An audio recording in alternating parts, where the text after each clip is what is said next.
Today I'm going to walk you through how we post jobs here at Taldeco. Now this is our secret sauce. This is how we attract the most amount of candidates and funnel them through a process so we can get them hired. Now, if you don't know who I am, I'm Flo, CEO of Taldeco. We're in year 2 of our startup company. We've got 9 internal sales reps. We're about to do 5.5 million in sales. And I'm gonna show you how we post jobs and how we attract the most amount of candidates. Now, the goal of posting jobs is 2 things. You want the highest quantity of candidates, as well as the highest quality. So you want the most amount of best candidates for the position you're hiring for, whether it be IT, whether it be engineering, or whether it be manufacturing based, which is what we do primarily.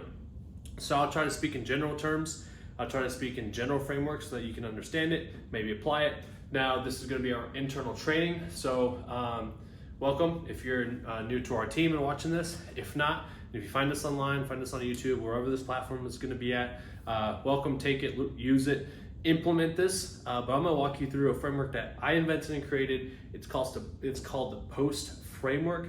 No one's done this before. No one showed this. This is something that worked for us.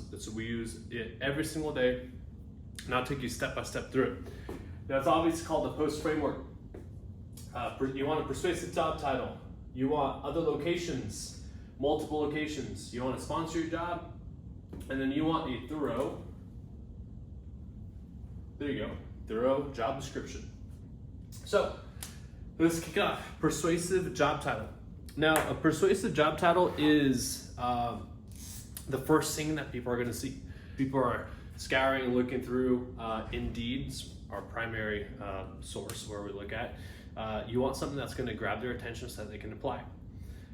Now, for a persuasive job title, you obviously want them to apply and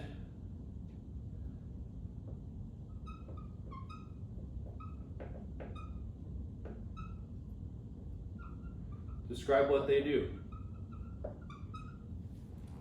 Many of you are going to get this wrong. So I'll take you step by step. We're looking for a sales rep. A sales rep for one company is going to be different than a sales rep for another. For us, we call them inside sales reps, outside sales reps, and sales development representatives. Now for you, you may call them business development managers. Another company may be called account executives. You want to cast a wide net. So as you're posting jobs, post a job with one job title. If it doesn't do too well, post it with another job title. Keep it varied. Vary the job title, keep it unique. Also, you want to, the Indeed algorithm actually docks you if you're posting the same description in the same job title in the same area. So keep it different. Indeed allows you to post as many free or sponsored job posts in your area. So vary the job description, and change up the job title. So I'll give you another example. If you're looking for, say, a operator, for your manufacturing plant, I may have one titled machine operator. I may title another one assembler. I may title another one general labor, skilled operator, pressman. Those all are the same thing. It's just each company labels them differently and titles them differently. So when candidates are looking on job posts, they may see their job title and apply to it.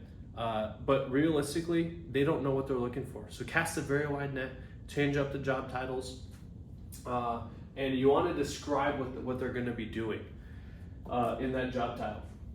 Now, for the job title, what you can do on top of that is you can put the pay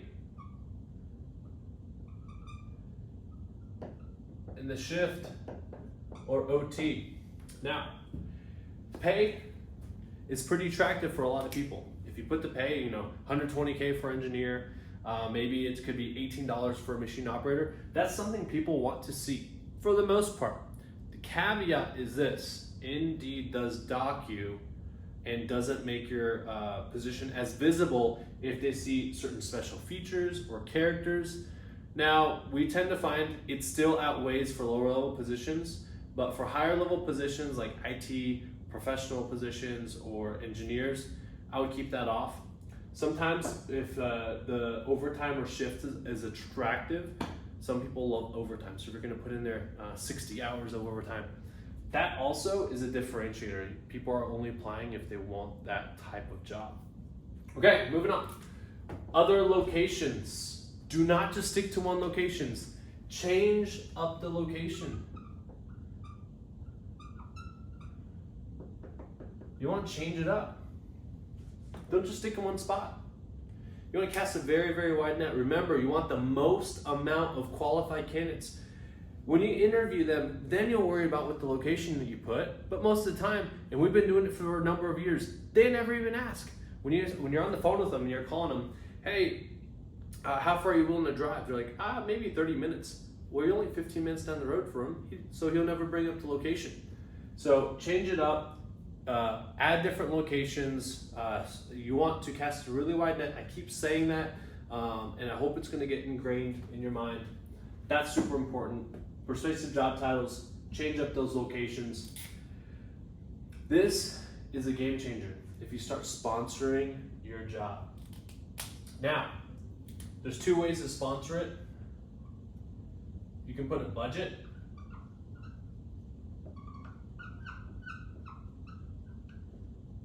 Or a 72-hour limit. If you're part of our company, this is what you're going to be doing. Do not touch this one. I'll give you a reason why. For a budget, yeah, it's safe. You can say, all right, I'm going to allot $100 a day for a job post. Now, that can start adding up really quickly. And the downside is you never know who's going to apply to that position. We find out that McDonald's workers, different type of people that have terrible tenure, everyone is applying for your positions, and you don't want to pay or allow someone to take up that budget, that money that you allotted, that are not even qualified for your position. That's why we love the 72-hour feature. That I will accept and approve the good candidates that's actually going to bring us value. So I want to give money to Indeed for candidates that actually fit my job and are going to get us money in return. Now, outside of that, I do not want to pay Indeed for anything.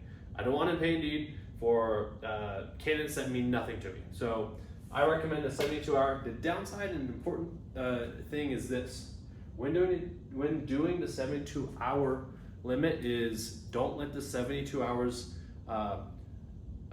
end and you haven't accepted or denied that candidate, because then it'll auto charge you. So be on top of it. The fees can rack up really, really quickly on this. It can range from $18 an applicant all the way up to, I've seen $50-something an applicant. So be on top of it. That's how you get a lot of exposure to a lot of different people. You should be able to get on certain posts minimum of 10 applicants a day. And I've seen them climb up to 100, 200 applicants, depending on the job. If it's a highly attractive, lower level position, you get a lot of applicants. So, all right, let's sponsor it. Now, thorough description. Now, thorough descriptions, I always say you need two things. You need them to be clear, and you need them to be concise.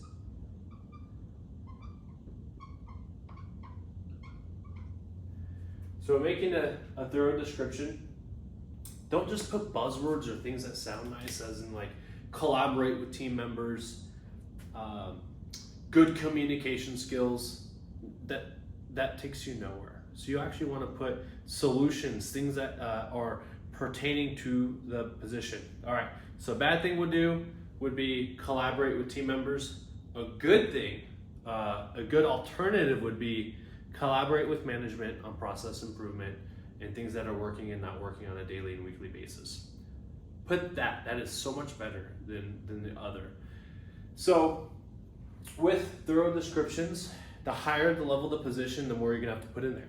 The lower level positions, people that are getting paid a lot less, we tend to find that you can stick with just bullet points that are very short, very clear and concise. So there's three things that you want to include for there. You want to include metrics, requirements, and a description of what they're going to be doing. Now, to know that if your job post is doing well, a low-level position, you should have no less than 15 to 20 candidates in every 2 days. Now for a high-level position, try to get more than 8 candidates every two days.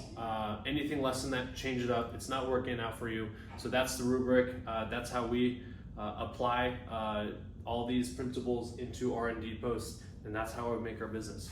So for us, we don't have the biggest name out there, and neither will you unless you're Elon Musk, Jeff Bezos, or some other Alex Hormozzi, Grant Cardone, where people are flocking to you. So we're gonna have to stick with job posts, which is gonna be 99% of every company ever. I hope this gave you a ton of value. Follow this framework. It will work if you stick with it, and I hope that you get a ton of good applicants. Bye.